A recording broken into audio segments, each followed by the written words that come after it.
Hello students, कैसे हैं आप सभी। उम्मीद करता हूं कि आप सभी एकदम बढ़िया होंगे। मैं हितेश शर्मा स्वागत करता हूं आपके अपने ब्यूटीफुल से प्लेटफॉर्म LHS फिजिक्स पॉइंट में। ठीक है, तो आज हम क्लास 11th की फिजिक्स स्टार्ट करने के लिए जा रहे हैं, जिसका चैप्टर नंबर 1 भौतिकी जगत हम शुरू करेंगे। यह चैप्टर एग्जाम के दृष्टिकोण से इंपोर्टेंट नहीं है, ठीक है, लेकिन इसको हम इस चैप्टर में बेसिकली फिजिक्स जो हम 11th-12th में पढ़ेंगे उसके बारे में बताया गया है कि हम क्या क्या पढ़ेंगे।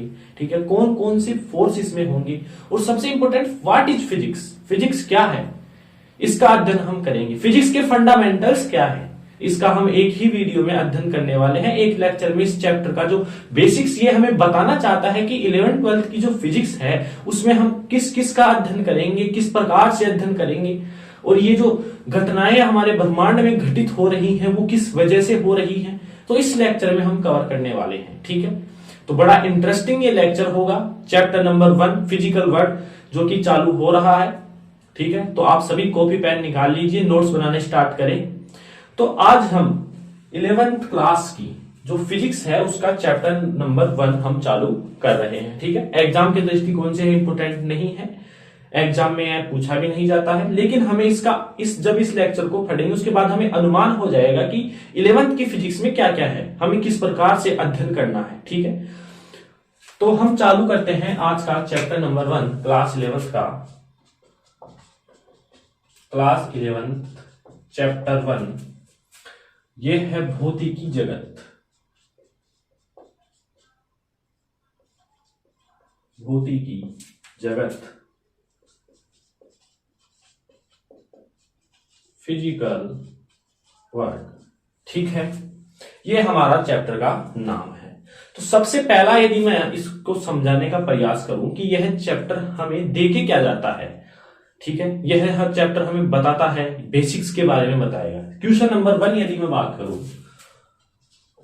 तो क्वेश्चन नंबर फर्स्ट है, भौतिक विज्ञान क्या है। भौतिक विज्ञान क्या है, व्हाट इज फिजिक्स।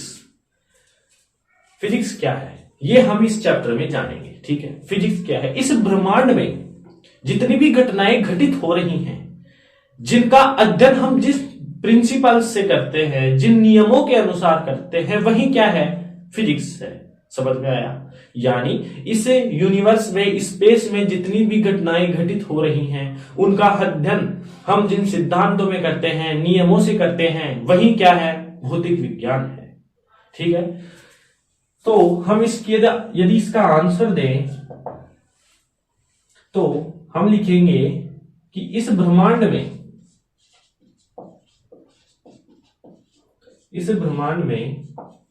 घटित होने वाली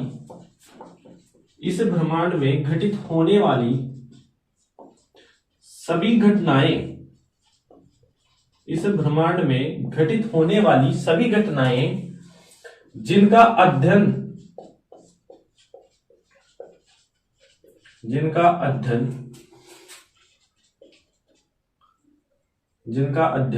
जिन सिद्धांतों के द्वारा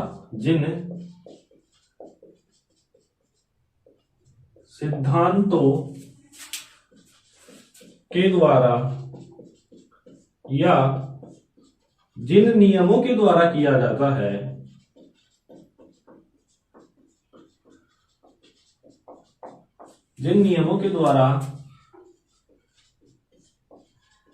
जाता है, वही फिजिक्स कहलाती है। यह आपको समझ में आया होगा। ठीक है, मतलब जो भी घटना इस ब्रह्मांड में घट रही है, यदि हमने उसका अध्ययन जिस सिद्धांत से किया है, जिन नियमों से किया है, वही क्या है, अपनी फिजिक्स है। यदि इसकी मैं दूसरी डेफिनेशन से आपको बेटर तरीके से समझ में आएगा। ठीक है, कोई भी घटना घट रही है तो वह क्यों घट रही है, कैसे घट रही है, और हम उसका फ्यूचर भी पता कर सकते हैं, वह है फिजिक्स। समझ में आया। कोई घटना घट रही है तो क्यों घट रही है उसका हम पता लगा सकते हैं, कैसे घट रही है उसका भी हम पता लगा सकते हैं, और उसका फ्यूचर भी हम पता लगा सकते हैं। तो वह क्या है, फिजिक्स है। तो इसकी दूसरी डेफिनेशन देखो। और यदि कोई घटना यदि कोई घटना घट रही है तो वह क्यों घट रही है, तो वह क्यों घट रही है, ठीक है, कैसे घट रही है,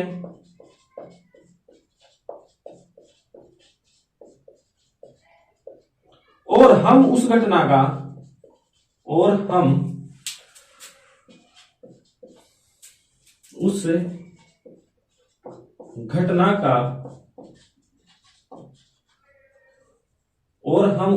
का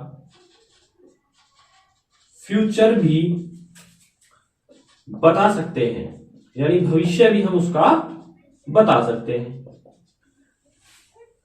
समझ में आया? तो यह है अपना फिजिक्स की डेफिनेशन को समझेंगे हम कि कोई भी घटना है क्यों घट रही है। जैसे ये मार्कर मैंने नीचे छोड़ा तो ये नीचे गिर गया, ठीक है, ये देखिए इस प्रकार से ये नीचे गिर गया, तो क्यों गिरा है? ये ग्रेविटेशनल फोर्स, कौन सा गुरुत्वाकर्षण बल लग रहा है इस पर, ठीक है, तो ये गिर गया। क्यों? ये देखिए क्यों का आंसर आ गया, कौन सा फोर्स है? गुरुत्वाकर्षण फोर्स। कैसे जब ये गिरा तो इसकी स्पीड क्या है, इसकी वेलोसिटी क्या है, तो इसका अध्ययन हम अंडर द ग्रेविटी गति के समीकरण से कर सकते हैं, v is equal to u plus a t. इससे हम इसका कैसे का हम पता लगा सकते हैं। और फ्यूचर, यदि मैं आपको बोलूं कि इस मार्कर को आप 200 मीटर ऊंची बिल्डिंग पर जाएं और वहां से गिराएंगे, तो आप बता सकते हैं कि जब वह गिरेगा तो उसकी स्पीड क्या होगी, उसकी वेलोसिटी क्या होगी। तो जरूरी है क्या कि आप ये मार्कर लेकर जाएं 200 मीटर की ऊंची बिल्डिंग पर, तो ही हमें इसका पता चले। आप बैठे बैठे भी कैलकुलेशन कर सकते हैं, बिल्कुल कर सकते हैं। ऐसे हमारे पास फॉर्मूलाज हैं, ऐसे हमारे पास इक्वेशंस हैं मोशन के, कि हम वहां जगह पर बैठे बैठे भी हम इसका अध्ययन कर सकते हैं, तो हम इसका फ्यूचर का भी हम पता लगा सकते हैं। तो ये आपको बेटर तरीके से समझ में आया होगा। What is physics? ब्रह्मांड में घटित होने वाली जितनी भी घटनाएं हैं उनका अध्ययन जिन सिद्धांतों से किया जाता है, जिन नियमों से किया जाता है, उसे फिजिक्स कहते हैं। और सबसे इंपॉर्टेंट इसकी जो खूबसूरती है वो है कि यह कोई भी घटना घट रही है तो क्यों घट रही है, कैसे घट रही है, उसका फ्यूचर हम बता सकते हैं, वह है फिजिक्स। ठीक है, तो ये आपको समझ में आ गया होगा। ठीक है, ये है फिजिक्स की डेफिनेशन। तो क्वेश्चन नंबर 2 में हम चलते हैं। तो यह जो चैप्टर है एक फिजिक्स की डेफिनेशन देके जाता है। क्वेश्चन नंबर 2 देखिए, भौतिक विज्ञान का गणित से क्या संबंध है?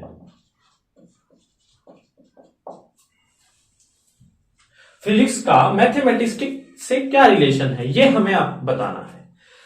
सबसे इंपॉर्टेंट लाइन है, बिना मैथ के फिजिक्स इनकम्प्लीट है। बिना मैथ के फिजिक्स इनकम्प्लीट है। क्यों है? कोई भी घटना घट रही है, उसका फॉर्मूला बनाने के लिए बहुत सारी मैथमेटिक्स कैलकुलेशन की आवश्यकता होती है। तो बिना मैथ के फिजिक्स क्या है बोलिए? इनकम्प्लीट है। जैसे स्पेस में कोई भी रॉकेट लॉन्च होता है, ठीक है, जैसे चंद्रयान 2 लॉन्च हुआ था, चंद्रयान 1 लॉन्च हुआ था। स्पेस में कुछ लगभग हर साल भर कुछ ना कुछ लॉन्च होते रहते हैं, ठीक है। तो वो किस दिन जहां हमारे को लॉन्च करना है, किस दिन पहुंचेंगे, कब पहुंचेंगे, कितने समय में पहुंचेंगे, उसमें फ्यूल कितना है, यह कब तक चल सकता है, ये सब एक मैथमेटिक्स ही तो है। तो विदाउट मैथमेटिक्स फिजिक्स इनकम्प्लीट है। ठीक है, बिना मैथ के फिजिक्स क्या है बोलिए? अधूरी है। तो हम लिख देंगे आंसर में, बिना गणित के या बिना मैथ के, दोनों एक ही बात है, बिना गणित के फिजिक्स क्या है बोलिए? इनकम्प्लीट है। बिना मैथ के फिजिक्स इनकम्प्लीट है। लेकिन बिना फिजिक्स के मैथ वाले भी बेरोजगार हैं। बिना फिजिक्स के मैथ भी अधूरी है। समझ में आता है? मतलब दोनों ही एक दूसरे के क्या है? पहलू हैं। जैसे एक साइंटिस्ट थे आइजैक न्यूटन, वो अपने आप में भी एक फिजिशियन के साथ ग्रेट मैथमेटिशियन भी थे। मतलब उनका एक हैंड फिजिक्स का था तो एक हैंड किसका था? मैथ का था। तो विदाउट फिजिक्स मैथ भी इनकम्प्लीट है और ठीक है, समझ में आता है। तो बिना मैथ के तो फिजिक्स क्या है, इनकम्प्लीट है, और बिना फिजिक्स के मैथ क्या है, इनकम्प्लीट है। दोनों एक दूसरे के क्या है, पहलू है। ठीक है, तो बिना गणित के फिजिक्स इनकम्प्लीट है, और बिना फिजिक्स के मैथ इनकम्प्लीट है। तो ये आपको बेसिक सी चीजें हैं इस चैप्टर में, जो कि हमें बताता है, इसको कोई फटता नहीं है, एग्जाम के दृष्टिकोण से आता भी नहीं, लेकिन हमें ऊपर से इसका थोड़ा डायग्राम, इसका ओवरव्यू हमें मिल जाता है। ठीक है, तो इसका ओवरव्यू आपको मिल चुका होगा कि फिजिक्स क्या है। ठीक है, समझ में आ गया होगा फिजिक्स का मैथ से क्या रिलेशन है, बिना मैथ फिजिक्स इनकम्प्लीट है, बिना फिजिक्स के मैथ भी क्या है बोलिए, इनकम्प्लीट है। तो ये आपको समझ में आ गया होगा। ठीक है, यदि मैं फिजिक्स के फंडामेंटल्स की बात करूं कि फिजिक्स के कितने फंडामेंटल्स है, मतलब फिजिक्स के बेसिकली बताऊं तो विचार क्या है, मूलभूत मौलिक गुण क्या है फिजिक्स के, दो प्रकार के मूलभूत मौलिक गुण हैं। एक तो होता है एकीकरण, एक होता है न्यूनीकरण। अब इन एकीकरण न्यूनीकरण का हम 11th-12th में अध्ययन करेंगे। अक्सर इनका स्टूडेंट्सों को पता ही नहीं होता है कि 11th-12th तो पढ़ रहे हैं, हम फिजिक्स की बुक्स पढ़ रहे हैं, लेकिन हमें पता नहीं होता है कि ये कौन से फंडामेंटल में है, एकीकरण में है या न्यूनीकरण में है। ठीक है, तो हम एकीकरण न्यूनीकरण को जानते हैं। देखिए क्या है, तो ये आपको समझ में आ गया होगा कि भौतिक विज्ञान क्या है, भौतिक विज्ञान का गणित से क्या संबंध है, विदाउट जो मैथमेटिक्स है फिजिक्स इनकम्प्लीट है, और बिना फिजिक्स के मैथ भी क्या है, इनकम्प्लीट है। ठीक है, तो अब हम जा रहे हैं फिजिक्स के कुछ फंडामेंटल्स के बारे में जानेंगे। यह चैप्टर बहुत ही अच्छा है, लेकिन यह कोई काम का नहीं है, क्योंकि एग्जाम के दृष्टिकोण में नहीं है, एग्जाम में इससे क्वेश्चन पूछता नहीं है, लेकिन इससे बेसिक्स हमें पता चल जाता है। एक तरह से मैं बोला अभी कि ओवरव्यू का हमें पता चल जाता है। ठीक है, तो अब हम लिखेंगे क्वेश्चन नंबर 3। क्वेश्चन नंबर 3 है कि भौतिक विज्ञान के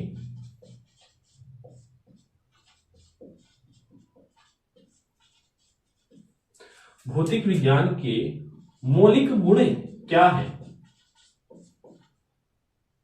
मौलिक गुण यानी फंडामेंटल, भौतिक विज्ञान के मौलिक गुण क्या है। ठीक है, आंसर में हम लिखेंगे, अभी मैंने बताया कि भौतिक विज्ञान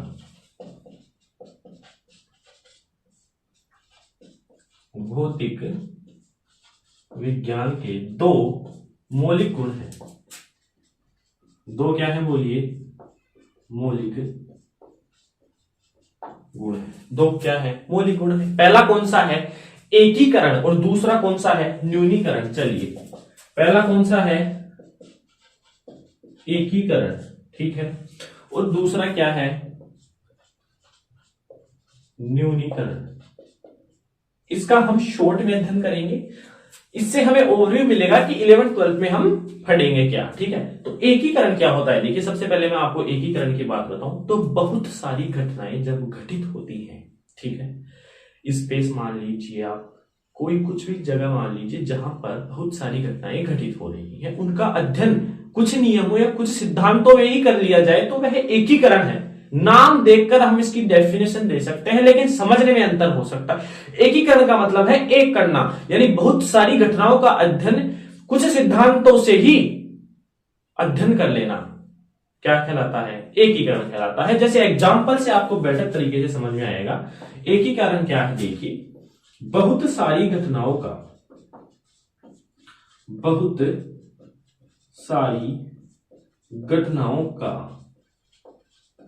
अध्ययन कुछ सिद्धांतों से ही कर लेना, कुछ सिद्धांतों से ही कर लेना क्या कहलाता है, एकीकरण कहलाता है। मतलब बहुत सारी घटनाएं घट रही हैं, उनका अध्ययन कुछ सिद्धांतों से, जैसे देखिए आप एग्जांपल देखिए, पृथ्वी का सूर्य के चारों ओर चक्कर लगाना क्या है, गुरुत्वाकर्षण बल है। समझ में आया। मार्कर का नीचे गिरना क्या है? गुरुत्वाकर्षण बल है। सैटेलाइट का पृथ्वी के चारों ओर घूमना क्या है? गुरुत्वाकर्षण। मतलब 3 घटनाएं हो चुकी हैं जिनका अध्ययन हम एक ही सिद्धांत से कर रहे हैं। कौन से सिद्धांत से? गुरुत्वाकर्षण बल। तो इसको हम कौन सी दृष्टि में डाल सकते हैं? एकीकरण की मौलिक स्थिति में हम इसको डाल सकते हैं। समझ में आया? मतलब जब भी हम गुरुत्वाकर्षण फोर्स का, ग्रेविटेशनल फोर्स का अध्ययन करेंगे तो हम समझ जाएंगे कि यह एकीकरण में हो रहा है। ठीक है, मतलब बहुत सारी घटनाओं का एक सिद्धांत में हमने अध्ययन कर लिया। इसके अलावा भी ग्रेविटेशनल फोर्स के काफी उदाहरण हैं, आप समझ सकते हैं। ठीक है, एप्पल का नीचे गिरना यह भी एक ग्रेविटेशनल फोर्स है जिसके कारण पूरी फिजिक्स खुल गई। समझ में आता है? तो ये है इसका एग्जाम्पल। यदि मैं बताऊं, जैसे पृथ्वी का सूर्य के चारों ओर चक्कर लगाना। ठीक है, पृथ्वी का सूर्य के चारों ओर चक्कर लगाना। दूसरा यदि मैं बात करूं, सैटेलाइट का पृथ्वी के चारों ओर चक्कर लगाना। पृथ्वी का सैटेलाइट का पृथ्वी के चारों ओर चक्कर लगाना। समझ में आता है? ठीक है, तो ये जो दोनों घटनाएं हैं, और मार्कर का नीचे भी गिरना या एप्पल का नीचे गिरना, कोई भी आप मान लीजिए, किसी भी पिंड का किसी बिल्डिंग से गिरना, कोई वस्तु गिर रही है, तो वो सब क्या है? एक ग्रेविटेशनल फोर्स है। ठीक है, तो ये सब कौन सी घटनाएं में आता है? एकीकरण में। और एकीकरण में इसका मूलभूत कारण क्या है? गुरुत्वाकर्षण बल। तो ये है एकीकरण। आपको समझ में आया होगा। दूसरे में चलते हैं, चलिए। न्यूनीकरण क्या होता है? न्यूनीकरण से तात्पर्य है कि हमारे पास कोई बड़ा निकाय है, एक लार्ज सिस्टम है। ठीक है, तो उस निकाय का अध्ययन हम उसके छोटे छोटे पार्ट्स को अध्ययन करते हुए हम उस लार्ज सिस्टम का अध्ययन कर लेंगे। समझ में आया? मतलब कहने का मतलब यह है कि एक लार्ज सिस्टम है हमारे पास, अब हमें उसका अध्ययन करना है, तो हम उसका धीरे धीरे एक एक पार्ट्स का अध्ययन करते हुए चलेंगे और एक दिन आएगा कि हम उसका लार्ज सिस्टम का अध्ययन कर लेंगे। जैसे कोई भी घर बनता है, ठीक है ना, तो घर बनता है तो वो एक दिन में तो नहीं बनता। सबसे पहले उसकी नींव लगती है, एक दीवार बनती है, दूसरी दीवार बनती है, फिर उस पर छत डलती है। ठीक है, तो एक एक सिस्टम वाइज सिस्टम बनाते हुए तो एक घर का निर्माण होता है।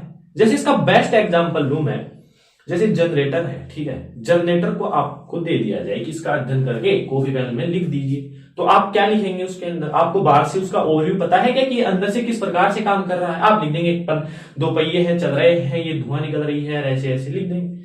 लेकिन वो इसका अध्ययन नहीं हुआ।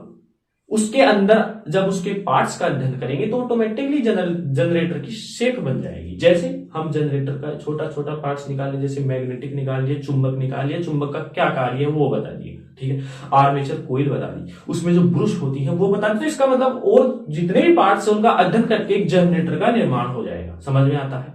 यदि मैं कोई भी, जैसे मान लीजिए एक लड़का है, कोई भी वो चल रहा है, तो चलने में भी फिजिक्स है। कैसे? वो चल रहा है तो उसका अध्ययन करो, आप बोलेंगे चल रहा है ठीक, लेकिन वो किससे चल रहा है? पैर से चल रहा है, तो उसका लेग का अध्ययन करेंगे। लेग में कितनी उसकी मांसपेशियां हैं, किस प्रकार से वर्क करता है, क्या इसके लेग औरों से स्पेशल है, सब कुछ अध्ययन करेंगे। ठीक है, समझ में आया? उसका माइंड का अध्ययन करेंगे कि भाई जब वो लेग से चल रहा है तो उसका माइंड क्या बोल रहा है। उसकी आईज का अध्ययन करेंगे, आंख को बंद करके तो वो नहीं चल सकता है। ठीक है, तो इस प्रकार से मतलब कोई बड़े सिस्टम का जब अध्ययन करना होता है, लार्ज सिस्टम का, तो उसके छोटे छोटे पार्ट्स का हम अध्ययन करते हैं और एक लार्ज सिस्टम हमारा प्राप्त हो जाता है जिसका हम अध्ययन कर लेते हैं। तो इसकी डेफिनेशन क्या है न्यूनीकरण की? देखिए, किसी बड़े निकाय का अध्ययन करने के लिए, किसी बड़े निकाय का अध्ययन करने के लिए, किसी बड़े निकाय का अध्ययन करने के लिए उसके छोटे छोटे पार्ट्स का अध्ययन करना क्या कहलाता है? न्यूनीकरण कहलाता है।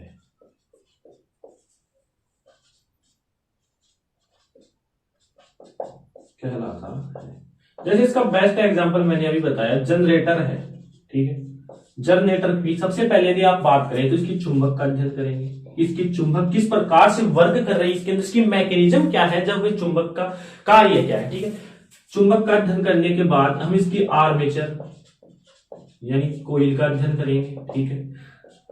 उसके बाद हम इसमें ब्रुश भी लगी हुई होती है, आप आगे पढ़ेंगे, पूरी इसकी स्ट्रक्चर भी पढ़ेंगे, ठीक है। तो ये है न्यूनीकरण, मतलब एक लार्ज सिस्टम का अध्ययन हम छोटे छोटे पार्ट्स में करेंगे तो लार्ज सिस्टम का अध्ययन हो जाएगा। जनरेटर का मैंने बता दिया है, आप बाहर से देखेंगे तो आपको कुछ अल्ले पल्ले नहीं पड़ेगा, जब उसके अंदर जाएंगे तो देखेंगे चुंबक का अध्ययन करेंगे, आप कोयल का अध्ययन करेंगे, ब्रश का अध्ययन करेंगे, और भी इसके पार्ट्स होते हैं उन सभी का क्या करेंगे आप अध्ययन करेंगे। तो एक जनरेटर का आप अध्ययन कर लेंगे, एक लार्ज सिस्टम का आप अध्ययन कर लेंगे, तो यह है न्यूनीकरण। उम्मीद करता हूं कि दोनों में आपको अंतर समझ में आया होगा। एकीकरण क्या है, न्यूनीकरण क्या है, एक बार फिर से देख लेंगे। एकीकरण क्या है, बहुत सारी घटनाओं का अध्ययन हम किसी सिद्धांत, एक सिद्धांत में कर ले, दो सिद्धांत में कर ले, कुछ नियमों में कर ले, एकीकरण है। ये आपको सामने उदाहरण है। न्यूनीकरण क्या है, एक लार्ज सिस्टम का हम उसके छोटे छोटे पार्ट्स में अध्ययन करेंगे, ठीक है, वो क्या है, एक न्यूनीकरण है। तो ये आपको समझ में आ गया होगा, ठीक है, बेसिक्स है ये। अब इनके अंदर जो हम पढ़ने वाले हैं वो ही 11th 12th की फिजिक्स से चलती है। देखिए 12th में है, 11th में भी है, कुछ लार्ज सिस्टम आएंगे उनका हम अध्ययन करेंगे, तो वहां क्या हो जाएगा, बोलिए, न्यूनीकरण हो जाएगा। 12th में है, 11th में है, तो न्यूनीकरण जिनमें हम लार्ज सिस्टम का अध्ययन करेंगे, ठीक है, एसी का करेंगे, डीसी का करेंगे, तो वहां क्या हो जाएगा, न्यूनीकरण हो जाएगा। एकीकरण बहुत सारे मतलब घटना है उनका अध्ययन एक ही सिद्धांत के अनुसार होगा, तो वो क्या होगा, एकीकरण होगा। तो ये बेसिक सी चीजें हैं, ये आपको समझ में आ रही होंगी, ठीक है। इसका ओवरव्यू आपको पता चल रहा होगा। जो 10th के स्टूडेंट्स हैं वो पास आउट होके 11th में जाएंगे, तो उनके लिए ये एक बेसिक सी चीजें हैं, आप देख लें। इसी प्रकार से हम इजी वे से हम 11th 12th कवर करेंगे, ठीक है। तो इसको मिटा देते हैं।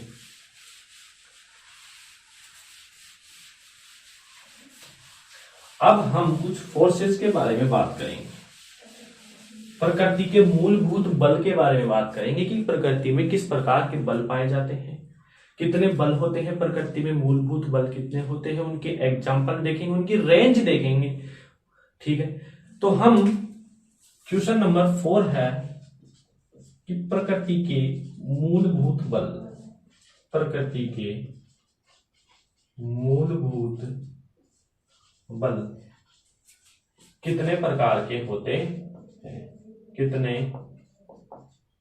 प्रकार के होते हैं, समझाएंगे हम, ठीक है। इसके बाद हमारा ये जो क्वेश्चन है, इसके बाद ये चैप्टर लगभग अपना फिनिश हो जाएगा। ये एक छोटा सा ओवरव्यू देके जाता है, जैसे किसने फिजिक्स की डेफिनेशन दी, भाई हम किसी भी चीज का अध्ययन करते हैं तो उसकी डेफिनेशन के अनुसार हम चलते हैं कि what is physics. Physics is everything. आज हमारे कमरे में जो बल्ब जल रहे हैं, हमारा फोन चल रहा है, हम खुद चल रहे हैं, ये सब एक फिजिक्स है। विदाउट घर्षण क्या आप चल सकते हैं, क्या बिना फ्रिक्शन के आप नहीं चल सकते, ठीक है। जो बिजली घर में आ रही है वो सब फिजिक्स है, एवरीथिंग इज फिजिक्स, ठीक है। तो इसका फिजिक्स का अध्ययन किया हमने, और दो प्रकार के इसके जो फंडामेंटल थे, एकीकरण था, न्यूनीकरण था, इसका हमने अध्ययन किया है। फिजिक्स का मैथ से रिलेशन क्या है, मैथ का फिजिक्स का क्या रिलेशन है, ठीक है, ये हमने समझा, थोड़ा सा ओवरव्यू मिला। अब हम इसके जो फिजिक्स में जो प्रकृति के द्वारा जो दिए गए फोर्सेस हैं, मूलभूत जो बल है, वो उसके बारे में अध्ययन करेंगे। तो आंसर में हम लिखेंगे कि प्रकृति में चार प्रकार के मूलभूत बल पाए जाते हैं, मूलभूत बल पाए जाते हैं, ठीक है। जैसे सबसे पहला जो फोर्स है वो आएगा आपका दुर्बल। सबसे जो पहला फोर्स है, यदि मैं उसको क्रम के अनुसार लिखूं कि भाई इस बढ़ते हुए क्रम में लिखूं मैं, तो सबसे जो पहला जो फोर्स आता है वो आता है गुरुत्वाकर्षण बल। कौन सा, बोलिए, गुरुत्वाकर्षण बल। उसके बाद आता है दुर्बल नाभिकीय बल, दुर्बल नाभिकीय बल। उसके बाद आता है विद्युत चुंबकीय बल,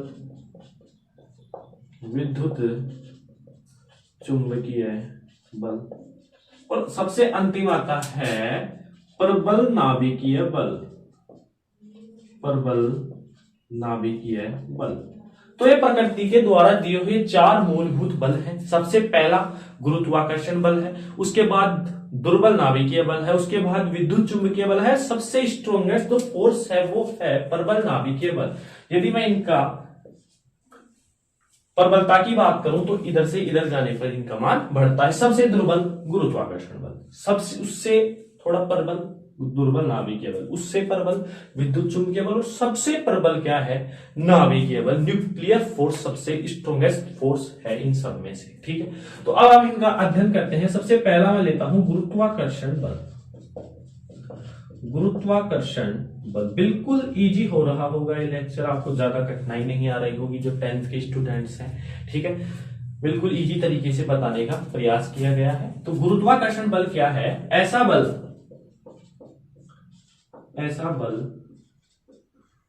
जो दो या दो से अधिक द्रव्यमानों में, सॉरी दो ही द्रव्यमान, ऐसा बल जो दो द्रव्यमानों के मध्य लगता है, दो द्रव्यमानों के मध्य लगता है।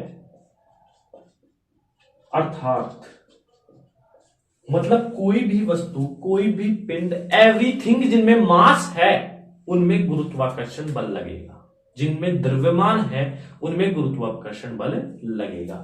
तो ऐसा बल जो दो द्रव्यमानों के मध्य लगता है, अर्थात किसी भी वस्तु, पिंड हो, कण हो, और एवरीथिंग, ठीक है, एवरीथिंग जिनमें क्या हो? बोलिए, द्रव्यमान हो, जिनमें द्रव्यमान हो, जिनमें द्रव्यमान हो, तो वहां गुरुत्वाकर्षण बल लगता है। तो वहां गुरुत्वाकर्षण बल लगता है। ठीक है, अब इसके नाम में ही आप बता सकते हैं। सबसे पहले इसका यदि मैं आपको सूत्र लिखाऊं तो सूत्र होता है F is equal to G m1 m2 upon का r स्क्वायर। ठीक है, ये इसका क्या है? फॉर्मूला है गुरुत्वाकर्षण बल का। दो द्रव्यमानों में लगने वाला एट्रैक्टिव फोर्स है गुरुत्वाकर्षण।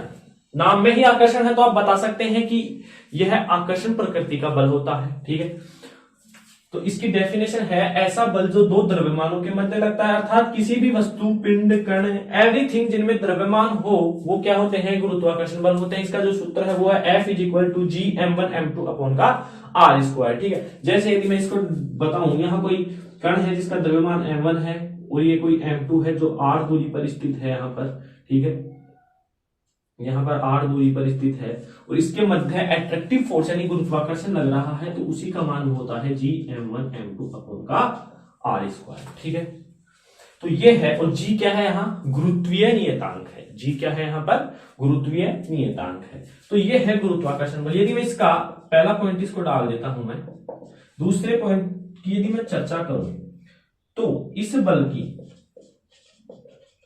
परास अनंत होती है। परास अनंत होती है, मतलब इसकी जो रेंज होती है ना वो बहुत अधिक होती है। तभी तो यह सबसे दुर्बल बल की श्रेणी में नंबर 1 है गुरुत्वाकर्षण बल। आप मेरे को बताएंगे, यदि दो कोई भी बल है, दो द्रव्यमान है, वो पास में होंगे तो ज्यादा बल लगेगा या कम लगेगा? तो जब दो द्रव्यमान पास में होंगे तो उनमें बल ज्यादा लगेगा। यदि एक द्रव्यमान यहां है, एक द्रव्यमान 10 किलोमीटर दूर है, तो उनमें बल लगेगा क्या? नहीं लगेगा। तो सबसे दुर्बल बल कौन सा है? गुरुत्वाकर्षण बल। आपको कारण पता चल गया होगा, क्योंकि इसकी परास अनंत होती है, मतलब ये अनंत परास के लिए लगता है। ठीक है, अब यदि आपसे एक क्वेश्चन पूछूं कि आप बैठे हैं, आपके पास एक व्यक्ति और बैठा है, तो आप दोनों में द्रव्यमान होगा। ठीक है, दोनों में द्रव्यमान है तो आप खुद क्यों नहीं चिपक रहे हैं? आकर्षण प्रकृति का है ना गुरुत्वाकर्षण बल, तो आपको भी चिपकना चाहिए। सही है, दो मोटरसाइकिल पास पास में खड़ी है, पार्किंग में देखा होगा वो कारें, मोटरसाइकिल एक साथ खड़ी हुई रहती है, तो वो आपस में क्यों अट्रैक्ट नहीं होती? इसका कारण है कि अर्थ के सापेक्ष वो बहुत सूक्ष्म है, बहुत डिस्टेंस हो जाता है। अर्थ और उनमें बहुत डिस्टेंस हो जाता है, अनंत डिस्टेंस हो जाता है, इसलिए उनकी रेंज बहुत अधिक हो जाती है। रेंज अधिक होने के कारण वो अट्रैक्ट नहीं हो पाते हैं। ठीक है, समझ में आया? तो इस बल की जो परास होती है वो क्या होती है? अनंत होती है, इसलिए यह सबसे दुर्बल बल होता है। ठीक है, यह जो बल होता है इसके लिए कोई माध्यम की आवश्यकता नहीं होती है। समझ में आया? ये कहीं पर भी लग सकता है। ठीक है, स्पेस में लग रहा है, पृथ्वी सूर्य के मध्य जो आकर्षण बल, गुरुत्वाकर्षण ही तो बल है। ठीक है, तो तीसरा क्या है? इस बल में कोई माध्यम की आवश्यकता नहीं होती है। इस बल में कोई माध्यम की आवश्यकता नहीं होती है। समझ में आया? तो ये था बेसिकली गुरुत्वाकर्षण बल, जो कि सबसे दुर्बल बल होता है। इसका इंपॉर्टेंट रीजन क्या है कि इसकी जो रेंज होती है वो बहुत अधिक होती है, अनंत होती है। यह दो द्रव्यमानों के मध्य लगता है। कोई भी, एवरीथिंग जहां नाम आ गया, कोई भी जिसमें द्रव्यमान होगा तो वहां अट्रैक्शन फोर्स लग जाएगा। ठीक है, तो ये था गुरुत्वाकर्षण बल, जिसका आपको पता चल गया। और ये सबसे दुर्बल क्यों है इसका कारण भी आप दे सकते हैं। ठीक है, तो आगे चलते हैं हम। दूसरा फोर्स कौन सा आ रहा है? दुर्बल नाभिकीय बल। ठीक है, दूसरा कौन सा है? दुर्बल नाभिकीय बल। दुर्बल नाभिकीय बल। अब दुर्बल नाभिकीय बल की यदि मैं बात करूं तो जैसे गुरुत्वाकर्षण बल किन में लगा था? दो द्रव्यमान में लगा था। यह बल लगेगा न्यूट्रिनो और अन्य कणों के मध्य लगेगा। अब आप बोलेंगे न्यूट्रिनो आपके लिए एक नई चीज है, जो कि हम 12th में पढ़ेंगे, बीटा डीके में हम पढ़ेंगे कि न्यूट्रिनो क्या है। वहां से अभी तक आप याद रखें कि यह किसके मध्य लगता है? न्यूट्रिनो और अन्य पार्टिकल्स के मध्य लगता है। अब इसकी डेफिनेशन देंगे। यह बल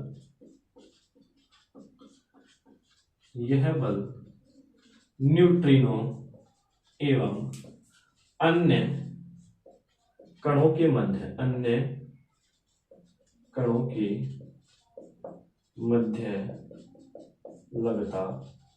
है। पहली चीज, यह जो बल है न्यूट्रिनो एवं अन्य कणों के मध्य लगता है। समझ में आया? दूसरी बात करूं मैं यहां पर कि यह बहुत रेयर केस में, यह बहुत कम लगने वाला बल है, क्योंकि लगने वाला बल है। जब बीटा डीके होगा, जो कि 12th में पढ़ेंगे, आपको ज्यादा लोड लेने की जरूरत नहीं। आप याद रखें कि न्यूट्रिनो एवं अन्य पार्टिकल के मध्य लगने वाला बल ही दुर्बल नाभिकीय बल है। यह क्यों है?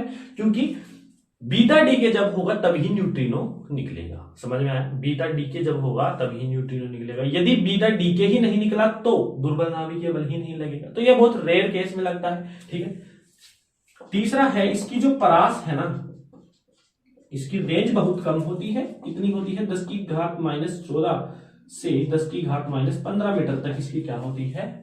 रेंज होती है। ठीक है, इसकी 10 की घात -16 से लेकर 10 की घात 15 तक रेंज, मीटर तक रेंज होती है। तो यह है दुर्बल नाभिकीय बल, जो कि गुरुत्वाकर्षण बल की तुलना में थोड़ा स्ट्रॉन्ग है और यह रेयर केस में होगा।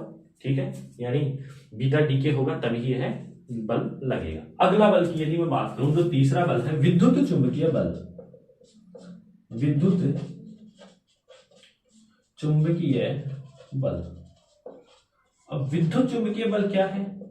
आवेशों के मध्य लगने वाला बल क्या है? विद्युत चुंबकीय बल। Plus minus, minus plus, plus plus के मध्य लगा तो क्या हो जाएगा? प्रतिकर्षण हो जाएगा। प्लस माइनस के मध्य लगा तो क्या हो जाएगा? बोलिए, आकर्षण हो जाएगा। देखिए, इसकी यदि मैं डेफिनेशन दूं, ऐसा बल, या हम लिखे डायरेक्टली, आवेशों के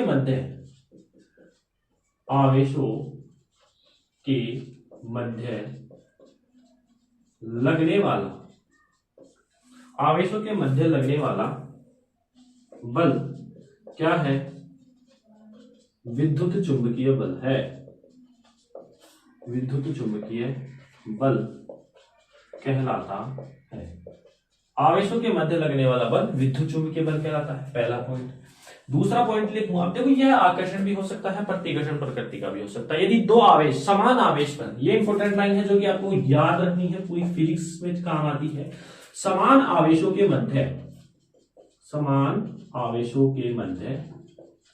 प्रतिकर्षण होता है। मतलब समान आवेश जब होंगे तो यह जो बल है विद्युत चुंबकीय बल वो प्रतिकर्षण बल की भांति व्यवहार करता है। समान आवेशों के मध्य प्रतिकर्षण बल लगता है या समान आवेशों के मध्य सदैव क्या होता है, प्रतिकर्षण होता है। ठीक है, जैसे प्लस प्लस हो गया और माइनस माइनस हो गया। ठीक है, तीसरा पॉइंट, विपरीत आवेशों, विपरीत आवेशों के मध्य, विपरीत आवेशों के मध्य आकर्षण होता है, अट्रैक्शन होता है। ठीक है, प्लस माइनस को खींचता है, माइनस प्लस को खींचता है। ठीक है, चौथा है कि इसके लिए कोई माध्यम की आवश्यकता नहीं होती, इसके लिए कोई माध्यम की आवश्यकता नहीं होती है। ठीक है, इसकी रेंज भी अनंत होती है, मतलब ये भी लार्ज परास का होता है, लेकिन फिर भी ये थोड़ा स्ट्रॉन्ग होता है क्योंकि आपके पास कोई पॉजिटिव चार्ज अर्थ पर है। यदि आप अनंत से कोई नेगेटिव चार्ज ला रहे हैं तो उसके मान में कोई परिवर्तन नहीं होता है, आवेश का मान निश्चित रहता है। तो जब माइनस आएगा तो वही फोर्स लगेगा, अट्रैक्शन फोर्स लगेगा। यदि आप अनंत से पॉजिटिव ला रहे हैं तो प्रतिकर्षण होगा। ठीक है, समझ में आता है। तो पांचवा पॉइंट हम लिख देंगे कि यह अनंत परास का होता है, अनंत परास का होता। ये इसकी बेसिक सी चीजें हैं। तीन जो फोर्सेस हैं हमने पढ़ लिए हैं। गुरुत्वाकर्षण जो बल है सबसे दुर्बल बल है, इसका कारण मैंने बता दिया। दुर्बल नाभिकीय बल के बारे में बहुत रेयर केस में होगा, जब बीटा डीके होगा तभी ये होगा। ठीक है, विद्युत चुंबकीय बल आवेशों के मध्य याद रखेंगे। और लास्ट है परबल नाभिकीय बल। ठीक है, ये है इसका जो अध्ययन है हम पूरी 12th में करने वाले हैं। 12th में करेंगे नाभिकीय फोर्स का, न्यूक्लियर फोर्स का, सॉरी। ठीक है, न्यूक्लियर फोर्स का अध्ययन हम किस में करेंगे, 12th क्लास में। तो लास्ट जो पॉइंट है वो है परबल नाभिकीय बल। ठीक है, परबल नाभिकीय बल, परबल नाभिकीय बल क्या है? ऐसा बल, ऐसा बल जो न्यूट्रॉन न्यूट्रॉन, प्रोटॉन प्रोटॉन व न्यूट्रॉन प्रोटॉन के मध्य लगता है, न्यूट्रॉन प्रोटॉन के मध्य लगता है। क्या कहलाता है बोलिए? परबल नाभिकीय बल कहलाता है। परबल नाभिकीय बल, परबल नाभिकीय बल कहलाता है। ऐसा बल जो न्यूट्रॉन न्यूट्रॉन के मध्य लगेगा, प्रोटॉन प्रोटॉन के मध्य लगेगा और न्यूट्रॉन प्रोटॉन के मध्य लगेगा, क्या कहलाता है? नाभिकीय बल कहलाता है। अब आपके दिमाग में एक क्वेश्चन आएगा, लास्ट जो बल फटा था विद्युत चुंबकीय बल, neutron neutron proton proton, proton proton की बात करूं तो इस पर पॉजिटिव चार्ज है, समान आवेश है। ठीक है, समान आवेश है। तो पिछला जो मैंने विद्युत चुंबकीय बल फटाया उसमें चौथा पॉइंट था कि समान आवेशों में क्या होगा? प्रतिकर्षण होगा। मतलब प्रोटॉन प्रोटॉन दूर भागने चाहिए, मतलब नाभिक को फट जाना चाहिए, लेकिन ऐसा नहीं होता है। क्यों नहीं होता है? यह एक एट्रैक्टिव फोर्स है। इसका जो मान है ना वो विद्युत चुंबकीय बल की तुलना में बहुत अधिक है, इसलिए विद्युत चुंबकीय बल का जो प्रतिकर्षण का जो गुण है वो इसके आगे कम पड़ जाता है। समझ में आया? मतलब proton proton positive positive charge है, यहाँ पर दोनों के मध्य क्या होना चाहिए? एक दूसरे को दूर तक खेलने चाहिए, नाभिक को फट जाना चाहिए, अनस्टेबल हो जाना चाहिए। नहीं होता है। क्यों? क्योंकि इसका जो मान है, परबल नाभिकीय बल का जो मान है विद्युत चुंबकीय बल के मान से काफी गुना अधिक होता है। समझ में आया? इसलिए यह है प्रकृति का सबसे प्रबल बल कौन सा है? नाभिकीय बल है। इसका बड़ा रीजन ये है कि प्लस प्लस हो या माइनस में तो लगेगा ही, प्लस प्लस हो। अब माइनस में क्यों नहीं लगेगा? माइनस किसका आवेश होता है? इलेक्ट्रॉन का। अब इलेक्ट्रॉन पर प्रबल नाभिकीय बल क्यों नहीं लगता है?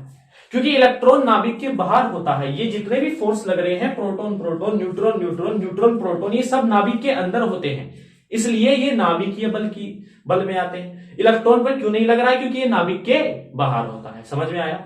तो पॉजिटिव पॉजिटिव चार्ज है, एक दूसरे को धकेलने चाहिए दूर, प्रतिकर्षण होना चाहिए। क्यों नहीं होता है? क्योंकि जो इसका मान है वो विद्युत चुंबकीय की तुलना में बहुत अधिक होता है। तो अगला पॉइंट हम लिखेंगे कि प्रबल नाभिकीय बल, प्रबल नाभिकीय बल का मान, प्रबल नाभिकीय बल का मान विद्युत चुंबकीय बल की तुलना में अधिक होता है, बल की तुलना में अधिक होता है, और इसकी जो रेंज है, इसका परास है, बहुत कम होता है। इसकी परास बहुत कम होती है। कितनी होती है? 10 की घात -14 से लेकर 10 की घात -15 मीटर तक इसकी परास होती है। ठीक है, और यह है किस में लगता है आपको मैंने बता दिया है। और इसकी जो इंपॉर्टेंट है कि F neutron is equal to F proton is equal to F proton, मतलब प्रोटॉन के मध्य लगने वाला बल, न्यूट्रॉन के मध्य लगने वाला बल और न्यूट्रॉन प्रोटॉन के मध्य लगने वाला बल सदैव बराबर होते हैं। ये बात आप यहां पर याद रखेंगे। और इसका जो यदि आपसे कोई पूछ ले इलेक्ट्रॉन पर क्यों नहीं लगता है, क्योंकि इलेक्ट्रॉन नाभिक के बाहर होता है और नाभिक के अंदर कौन होते हैं? Proton neutron. और इसका प्रतिकर्षण का कारण मैंने बता दिया है कि प्रतिकर्षण क्यों नहीं होता है, क्योंकि इसका मान विद्युत चुंबकीय बल से अधिक होता है, इसलिए जो नाभिक है वो क्या रहता है? स्टेबल रहता है। तो सबसे प्रबल प्रकृति में बल कौन सा है? प्रबल नाभिकीय बल। सबसे दुर्बल कौन सा है? गुरुत्वाकर्षण बल। उससे अधिक थोड़ा सा प्रबल कौन है? दुर्बल नाभिकीय बल। उससे अधिक कौन सा है? विद्युत चुंबकीय बल। और सबसे प्रबल कौन है? प्रबल नाभिकीय बल। तो यहाँ पर जो फोर्सेस हैं 4 प्रकार के हैं, वो अपने पूरे होते हैं। और ये चैप्टर भी यहाँ हमारा फिनिश होता है।